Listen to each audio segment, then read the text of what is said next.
So in this part of the video, we're going to start getting into Magnum a little bit deeper. When you first want to log into Magnum, on most trucks you go to 10. The truck number, in this case it's Pride is 16, 5.5/Magnum, and that'll get you to the login screen. And the username is admin and the password is admin, all lowercase. And you click on that, that brings you to the first welcome screen. And it kind of shows you what's going on with the truck at that time.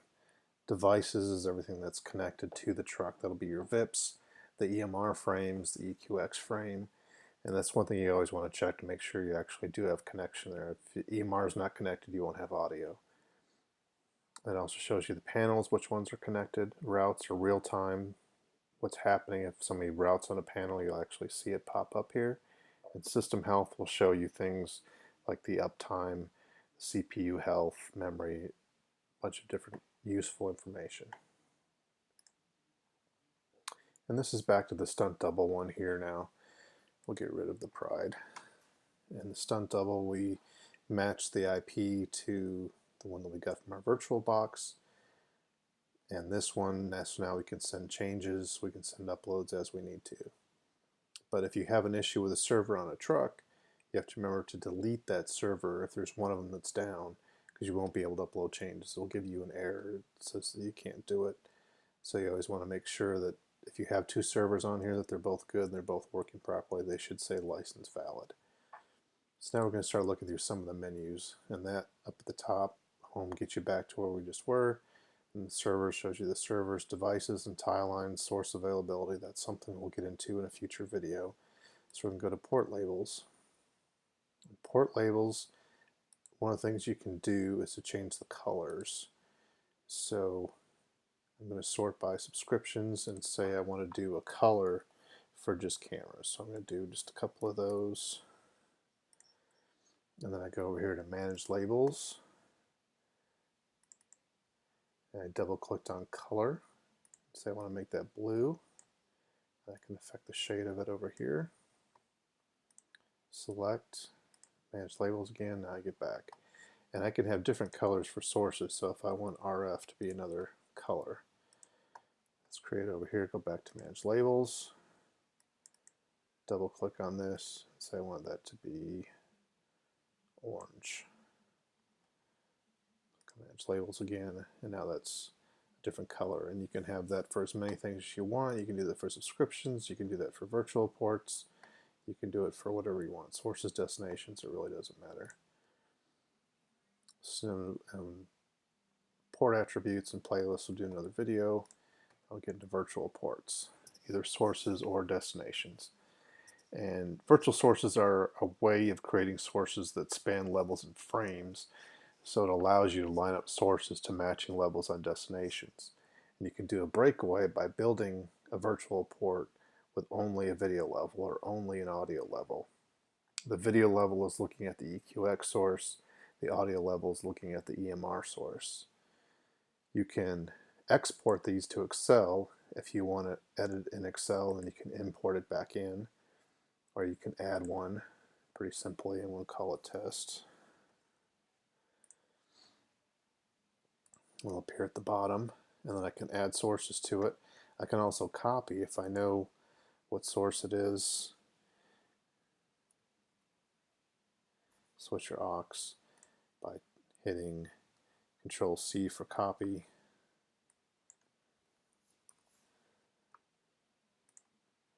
And Control V for paste. And one of the ways you can use this is if you want, for example, you have a VIP in the tape room and you want the Wohler that's under that VIP to follow it. So I would look for the Wohler, copy it, again Control C, I would go to my VIP, I would paste it, so that'd be Control V. So now when anybody routes into this VIP, audio from that source that's routed in there is also going to go to that Wohler. So like if you have audio under the timecode, you route timecode to the VIP, the audio that's associated with that will also go into the Wohler.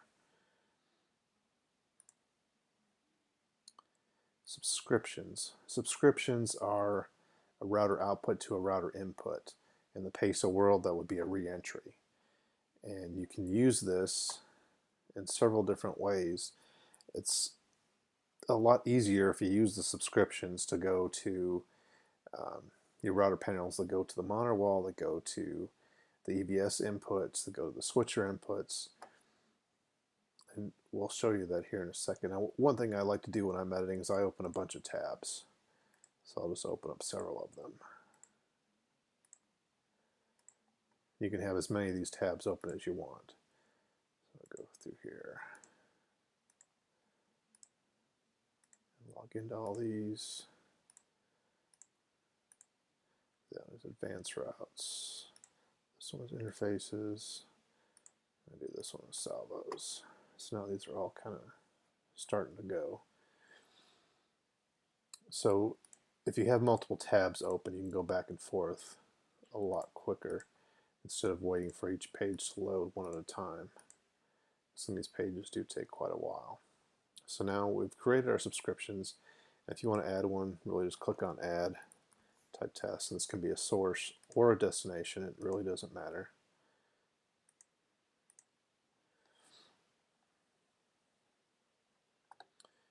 Advanced routes, it's still loading.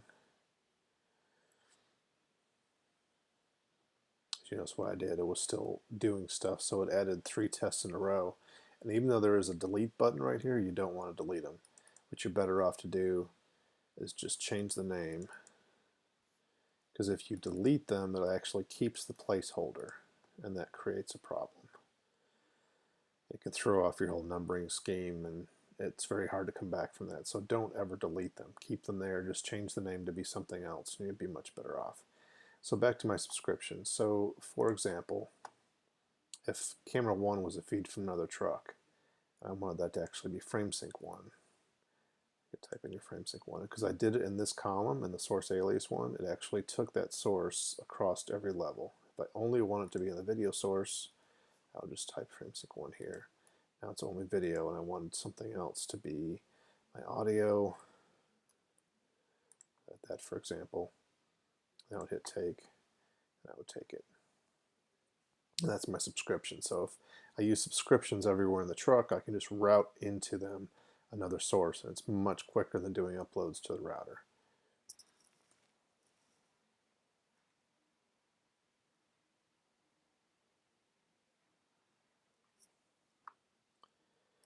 The other thing we have in here is mirrored destinations. And mirrored destinations is really just what it sounds like. It's a mirror, so the 2 destinations will route together. So let's create a new mirror group, and we're going to call it test. So now as I created one, it says the number of destinations in there is 0, because there's really nothing associated with test right now. So I'm going to go in and look for an EQX source. And this only deals with physical sources, so you have to know what number your path is. So let's say I want to look at 300s, because that should be somewhere in the I/O.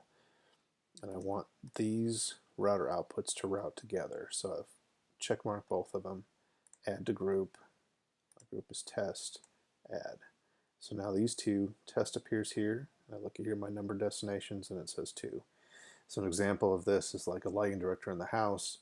He may want a monitor inside, but maybe somebody in the truck wants to see what he's routing. So you can route that to a VIP, you can route it to a FrameSync input, anywhere you want to go. But just remember that those 2 are tied together. If you want to untie them, you have to actually go in and say remove from group, and then it's gone. Now names, the place you can go to name everything.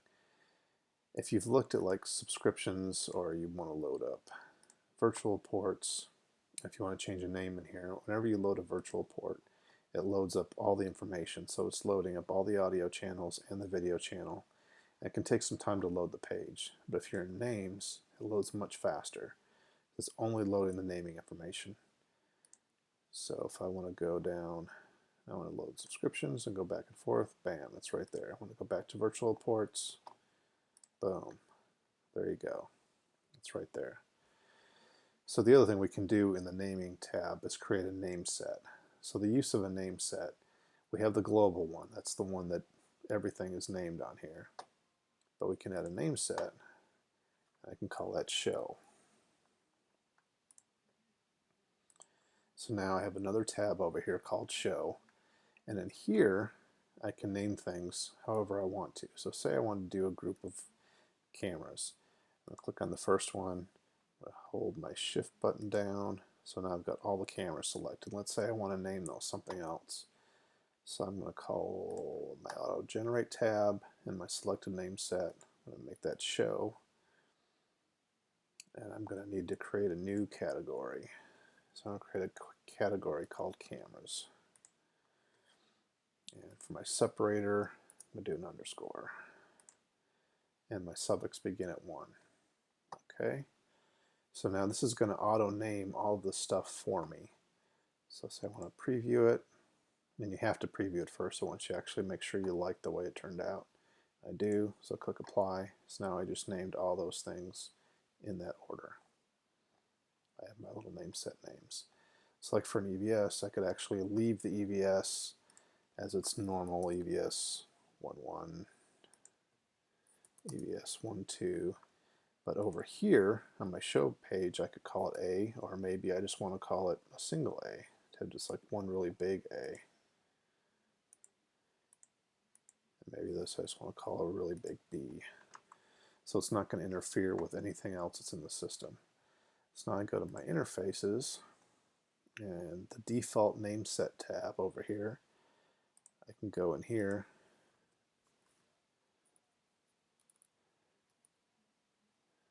I guess I have to reload this page because I had that tab open before.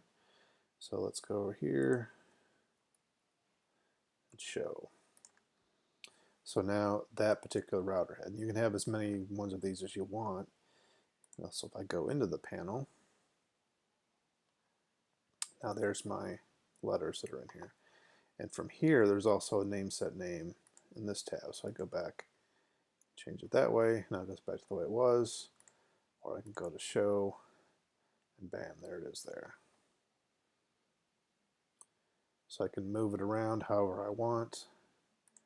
And then if I just want it to be defined here, some guys want to see the A really big, so they might want to see it as the full button instead of the 3 letters. However you want to do it. So that gives you the option. And you can lay out your panel and then change the name set name, send the change, and you're off to the races.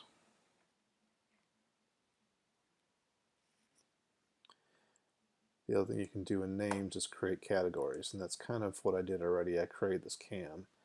So if I want to do other separators, I want to do a FrameSync 1. Maybe I want to do EVS 1,